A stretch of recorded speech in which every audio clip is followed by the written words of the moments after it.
अस्सलाम वालेकुम बच्चों। आज का हमारा 10th क्लास का फिजिक्स का टॉपिक है 10.3 वेव मोशन।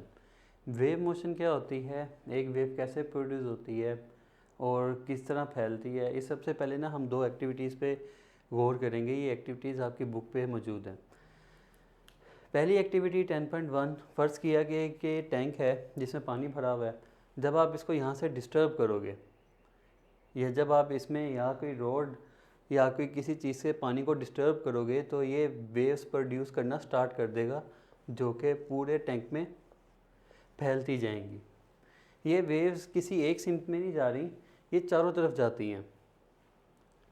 तो ये वेव्स क्या हो रही हैं, प्रोपगेट हो रही हैं, फैल रही हैं उस पॉइंट के गेट जहाँ पे आपने इस डिस्टर्बेंस को क्रिएट किया था। यहाँ पे समझने की बात ये है कि ये जो से पार्टिकल हैं ये वो मूव नहीं कर रहे, बल्कि मूव क्या कर रहे हैं, मूव कर रहे हैं सिर्फ और सिर्फ डिस्टर्बेंस। ठीक है, वेव जब प्रोड्यूस होती है उसमें पार्टिकल्स मूव नहीं करते, सिर्फ और सिर्फ डिस्टर्बेंस या एनर्जी मूव करती है। उसके बाद जो सी अगली एक्टिविटी है हमारी 10.2, ये जो सी है इसमें आपने एक रस्सी को किसी एक सिरे के साथ बांधा हुआ है।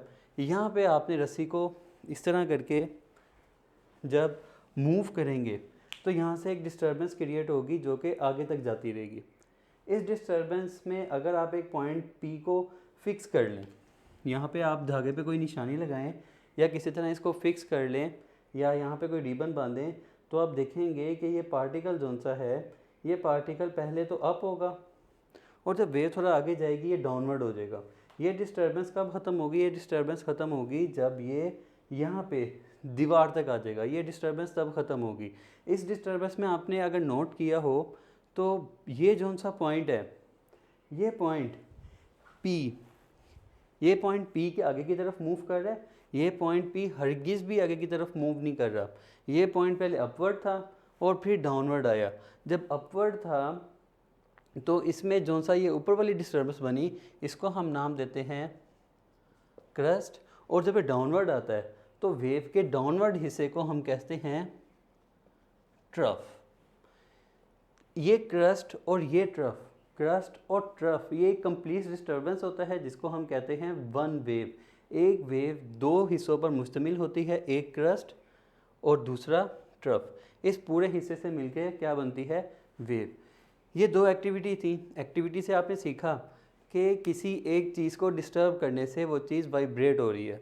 यहाँ पे अगर पानी में अगर कोई चीज़ रखते तो इसने अपवर्ड और डाउनवर्ड क्या होना था, वाइब्रेट। और ये रस्सी जो सी थी ये अपवर्ड और डाउनवर्ड क्या हो रही है, वाइब्रेट। यानी कि डिस्टर्बेंस से क्या प्रोड्यूस होती है, डिस्टर्बेंस प्रोड्यूस होती है जो कि प्रोपोगेट होती रहती है, फैलती रहती है। इस तरह से अगर हम वेव मोशन की डेफिनेशन करें, a wave is a disturbance in a medium to undergo vibratory motion.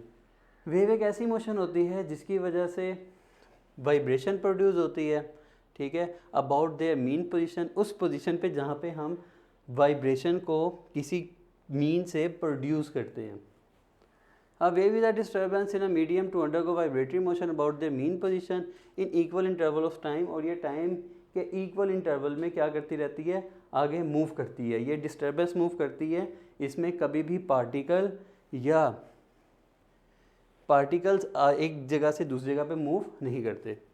इसके बाद वेव्स की दो टाइप्स होती हैं, मैकेनिकल वेव और इलेक्ट्रोमैग्नेटिक वेव्स।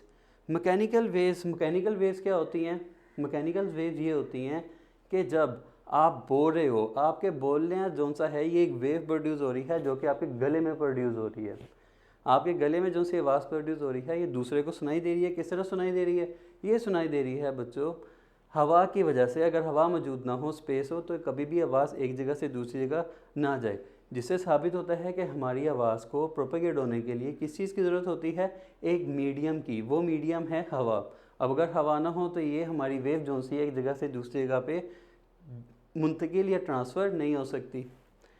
तो ऐसी वेव जिसको मूव करने के लिए किसी मीडियम की ज़रूरत पड़ती है, हम उसको कहते हैं मैकेनिकल वेव्स।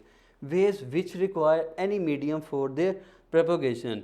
वेव जिसको कोई मीडियम चाहिए होता है प्रोपोगेट होने के लिए, जाने के लिए एक जगह से दूसरी जगह, उसको हम कहते हैं मैकेनिकल वेव्स। अब ऐसी वेव जिनको किसी भी चीज़ की, मीडियम की ज़रूरत नहीं होती अपने एक जगह से दूसरी जगह पे आने के लिए, उसको हम कहते हैं इलेक्ट्रोमैग्नेटिक वेव्स। इलेक्ट्रोमैग्नेटिक वेव्स क्या होती हैं?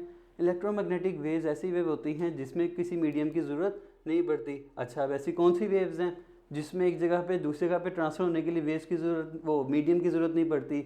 फ़र्ज़ किया कि आपकी जो सी रोशनी है वो सूरज की जो सी यहाँ पे आ रही है, सूरज की रोशनी जो सी है, लाइट जो सी है, क्या है? वेव है।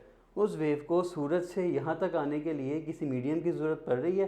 क्या सूरज और ज़मीन के दरमियान में कोई मीडियम है? तो बच्चों, सूरज और ज़मीन तक कोई भी मीडियम नहीं है। ये जो सी लाइट है ये बगैर किसी मीडियम के सफ़र कर रही है। ऐसी लाइट को हम क्या कहते हैं? ऐसी वेव को हम क्या कहते हैं? ऐसी वेव को हम कहेंगे इलेक्ट्रोमैग्नेटिक वेव, जिसको सफ़र करने के लिए, प्रोपोगेट करने के लिए किसी मीडियम की ज़रूरत नहीं पड़ती। ये वेव्स की दो टाइप्स थी और ये वेव की डेफिनेशन है और ये एक्टिविटी है, ठीक है, जिसकी मदद से मैंने आपको वेव्स बताया और वेव्स की दो टाइप, मैकेनिकल वेव्स और इलेक्ट्रोमैग्नेटिक वेव्स का बताया मैंने।